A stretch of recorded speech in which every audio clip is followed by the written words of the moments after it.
We had free hotel nights, so we decided to drive to one of our favorite places, San Diego. The check-in process was all online and we were able to get into our room using our phones. Day 1 was dedicated to getting our favorite foods and reconnecting as a couple. Between work and family, we don't really have much time for just us, so this evening spent eating, napping, and watching Netflix without any obligations was very much needed.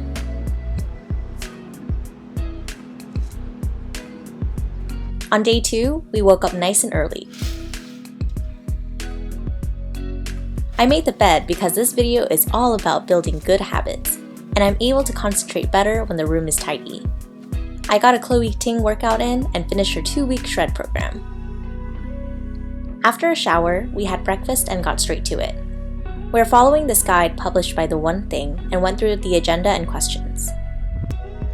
First, we began by calculating our end-of-year net worth and reviewed our expenses. The last time we calculated our combined net worth was at the end of August, and since then, our net worth has increased by $100K. We're very proud of ourselves.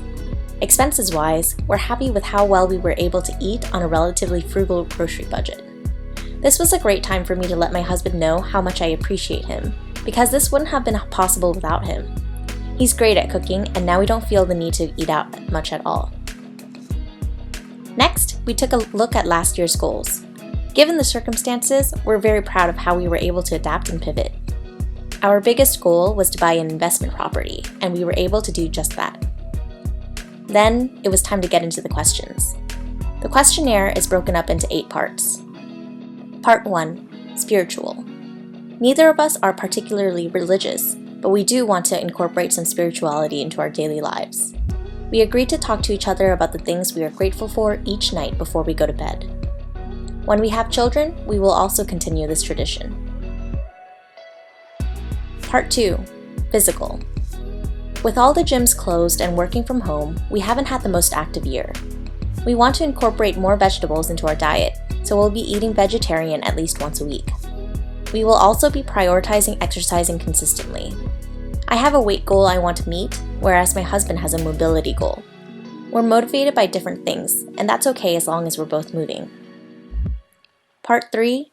Personal. This section is where it got pretty serious for us. I acknowledge that I am like a hurricane. I'm intense and I suck people into whatever I'm doing. I kind of sucked my husband into a lot of my hobbies and side hustles because I like doing things together. But for him, he needs his time and space to work on his own things and relax. We agreed to create a system for our real estate business so that we can both more effectively work on it together, and so that I'm not stuck feeling like I'm the only one working on it. As for YouTube and Instagram, these will strictly be my hobbies.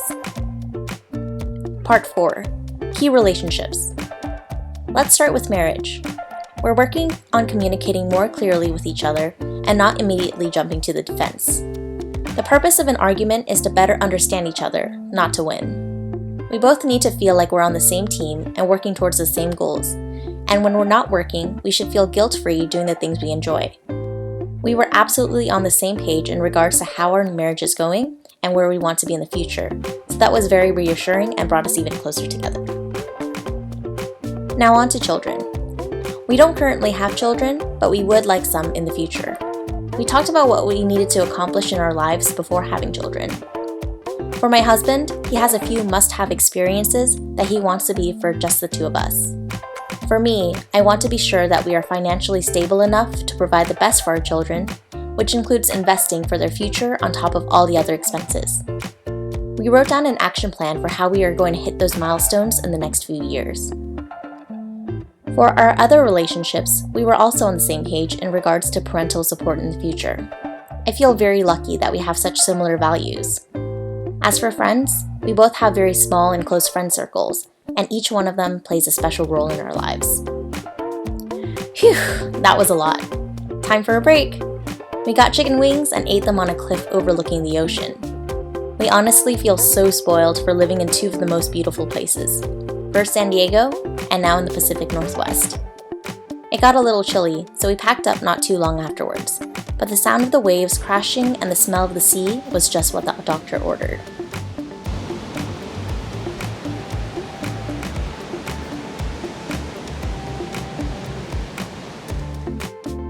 Part 5, Financial. This part was really easy for us and we breezed right through it. We did come up with some more concrete financial goals for next year, the big one being make $300K in gross income.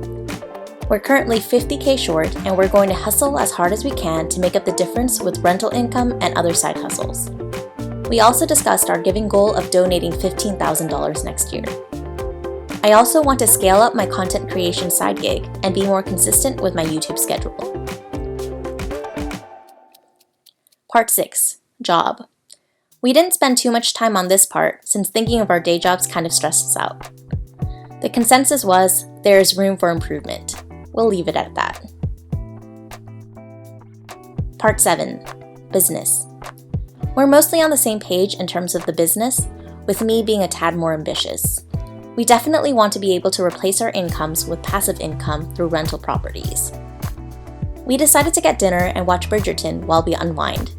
Side note, I've already read all of the Bridgerton books, so I was very excited to see the characters come to life on the screen. I love the casting and the music is perfection. We'll get back to the questions after dinner. Day 3. Oops, guess we didn't get back to it last night. We're now on to part 8, the final questions. It was mostly a summary of what we talked about the previous day. We came up with concrete goals for the new year and started working on next year's budget. Our habits for next year include time blocking our days, making exercise a priority, and practicing gratitude every night.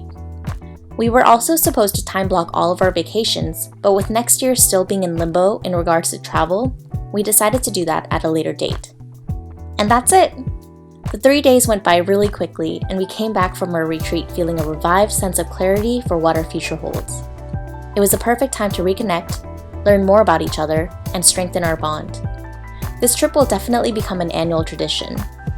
I recommend everyone give this a try. Even if you're not in a relationship, this is still something you can do. Just go somewhere new and reflect on these questions and create a plan for yourself. I've linked the guide we followed in the description box below. 2020 has been tough, so let's be kind to ourselves and I'll see you all in the new year.